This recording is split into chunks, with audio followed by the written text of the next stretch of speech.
ইতিহাসে মৃত্যুদণ্ডের নানা পদ্ধতি ছিল। কিছু ছিল তীব্র যন্ত্রণাদায়ক, কিছু আবার ছিল দ্রুত শেষ হওয়া শাস্তি। শাসকেরা যুগে যুগে এই শাস্তিগুলো ব্যবহার করেছে অপরাধ দমন ও জনগণকে ভয় দেখানোর জন্য। কোথাও মাথা কেটে ফেলা হয়েছে গিলোটিন দিয়ে, কোথাও ফাঁসিতে ঝুলিয়ে, আবার কোথাও হাত পা কেটে শাস্তি দেওয়া হয়েছে। কিন্তু এর মাঝেও একটি পদ্ধতি এতটাই ভয়ানক এবং নাটকীয় ছিল যে তা ইতিহাসে বিশেষভাবে কুখ্যাত হয়ে আছে: কামানের গোলায় উড়িয়ে দেওয়া। এটি ছিল এমন এক শাস্তি যেখানে মানুষকে মুহূর্তে ধ্বংস করে দেওয়া হতো। শুধু হত্যা নয়, যেন অস্তিত্ব থেকেই নিশ্চিহ্ন করে দেওয়া হতো। এই পদ্ধতিটি ছিল চমকপ্রদভাবে সরল। বন্দীকে একটি বড় কামানের নলের মুখে বেঁধে ফেলা হতো। তারপর কামানে বারুদ ভরে সেটি দাগানো হতো। মুহূর্তে শরীর ছিন্ন ভিন্ন হয়ে যেত। কোনো প্রশিক্ষণ, জটিল যন্ত্রপাতি লাগত না, শুধু একটি কামান, কিছু দড়ি আর বারুদ। বিশেষজ্ঞরা মনে করেন এর শুরু সম্ভবত ১৬০০ শতকে পর্তুগিজ উপনিবেশে, আফ্রিকা ও দক্ষিণ আমেরিকায়। সেখানে শাসকেরা এটি ব্যবহার করত উপনিবেশের নিয়ন্ত্রণে রাখতে। তবে ভারতীয় উপমহাদেশে মোগল সাম্রাজ্যে এই শাস্তি ভয়ঙ্করভাবে জনপ্রিয় হয়ে ওঠে। মূলত যেসব ব্যক্তি শাসকের ক্ষমতার বিরুদ্ধে যেত, বিদ্রোহী, ষড়যন্ত্রকারী বা রাজনৈতিক প্রতিদ্বন্দ্বী, তারাই ছিল এই শাস্তির প্রধান শিকার। এই ভয়ঙ্কর শাস্তি ছিল শুধু মৃত্যুর নয়, শত্রুকে উদাহরণ বানিয়ে জনসাধারণকে আতঙ্কিত রাখার কৌশল। প্রতিবেশী রাজ্যগুলো নিজেদের মতো করে এই শাস্তি ব্যবহার করতে শুরু করে। যেমন মারাঠা ও মহীশূরের শাসকেরা বন্দীকে একাধিক রকেটের সঙ্গে বেঁধে আকাশে উড়িয়ে দিত। এতে দণ্ডিত ব্যক্তি আগুনে পুড়ে যেত, আবার ছিন্ন ভিন্নও হয়ে যেত। একজন প্রত্যক্ষদর্শীর মতে দেহ এমনভাবে ছড়িয়ে পড়ত যে চেনার উপায় থাকত না। পরে যখন British east India company Bharat দখল করে, তখন তারাও এই শাস্তিকে ব্যবহার করে নিজেদের ক্ষমতা প্রতিষ্ঠার জন্য। বিশেষ করে ১৮৫৭ সালের সিপাহী বিদ্রোহের পর, যখন কোম্পানি অনুভব করল তাদের সীমিত সৈন্যবাহিনী দিয়ে বিশাল উপনিবেশ নিয়ন্ত্রণে রাখা কঠিন, তখন তারা এই নাটকীয় শাস্তিকে অস্ত্র হিসাবে ব্যবহার করে। বিদ্রোহী সৈন্যদের প্রকাশ্যে কামানের মুখে বেঁধে উড়িয়ে দেওয়া হতো, যাতে অন্যরা ভয়ে বিদ্রোহ না করে। এমনকি কেউ কেউ বলে বিদ্রোহীরাও প্রতিশোধে ব্রিটিশ সৈন্যদের একইভাবে মেরেছিল।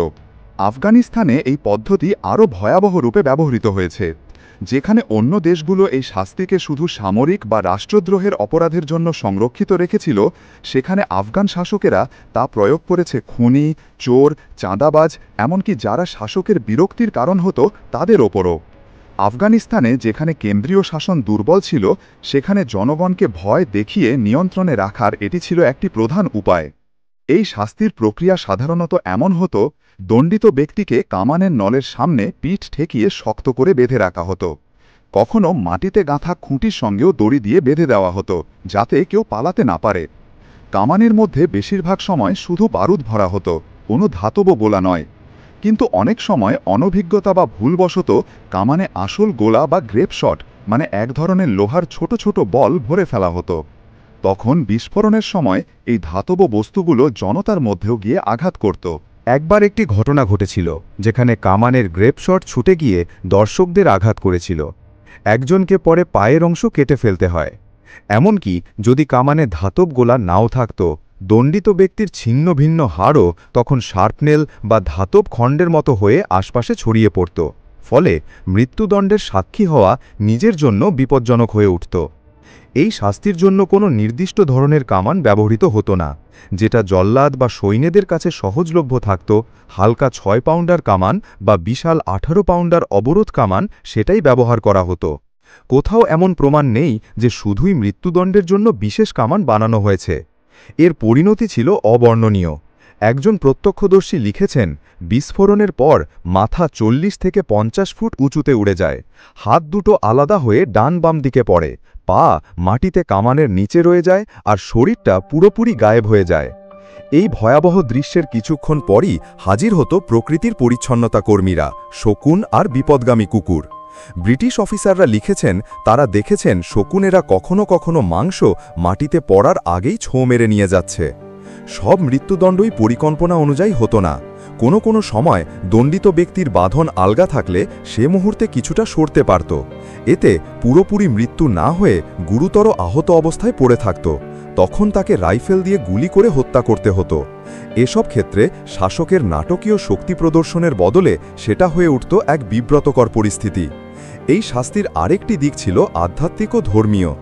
ভারত ও মধ্য এশিয়ার ধর্মীয় সংস্কৃতিতে মৃত্যুর পর সঠিক দাফন বা অন্ত্যেষ্টিক্রিয়া অত্যন্ত গুরুত্বপূর্ণ। কিন্তু কামানের গোলায় দেহ ছিন্ন ভিন্ন হয়ে গেলে দেহাবশেষ কবর দেওয়ার সুযোগও থাকত না।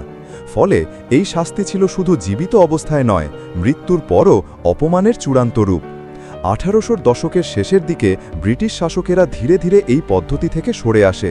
তারা মৃত্যুদণ্ডের আরও সভ্য পদ্ধতির দিকে ঝুঁকে পড়ে।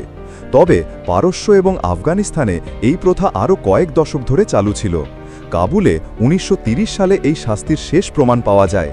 11 জন বিদ্রোহীকে কামানের গোলায় উড়িয়ে দেওয়া হয়। তবে সত্যিই কি এই পদ্ধতির সমাপ্তি ঘটেছে? 2017 সালে আন্তর্জাতিক সংবাদ মাধ্যমে খবর আসে উত্তর কোরিয়ার নেতা কিম জং উন কয়েকজন সঙ্গীতশিল্পী ও সরকারি কর্মকর্তাকে বিমান বিধ্বংসী কামানের সামনে বেঁধে মৃত্যুদণ্ড দিয়েছেন। এমনকি 2015 সালে প্রতিরক্ষামন্ত্রী হিয়ন ইয়ং চোলকেও একইভাবে শাস্তি দেওয়া হয়েছিল বলে জানা যায়। যদিও এই প্রতিবেদনগুলো প্রমাণ করা যায়নি, কারণ উত্তর কোরিয়ার অভ্যন্তরীণ তথ্য অত্যন্ত গোপন। অনেকেই মনে করেন এগুলো হয়তো অতিরঞ্জিত কিংবা সম্পূর্ণ মিথ্যে। তবুও যদি সত্যিই হয়, তাহলে তা হবে কামানের মৃত্যুদণ্ডের এক আধুনিক এবং আরও বিধ্বংসী রূপ। পর্তুগিজদের উপনিবেশ থেকে মোঘল সাম্রাজ্য, ব্রিটিশ ভারত থেকে আফগানিস্তান পর্যন্ত কামানের গোলায় উড়িয়ে দেওয়া ছিল এক চূড়ান্ত শাস্তি। এটি কেবল জীবন কেড়ে নিত না, বরং একজন মানুষকে অস্তিত্ব থেকেই মুছে দিত। 4 শতাব্দী ধরে এই ভয়ানক পদ্ধতি ছিল রাষ্ট্রীয় ক্ষমতার এক কঠিন বার্তা। বিরোধিতা করলে ইতিহাস থেকেও মুছে যাবে। আজ আমরা এই শাস্তিকে ইতিহাসের এক কালো অধ্যায় হিসেবে দেখি, আর আশা করি ভবিষ্যতে এমন বর্বরতা কেবল ইতিহাসের পাতাতেই সীমাবদ্ধ থাকবে।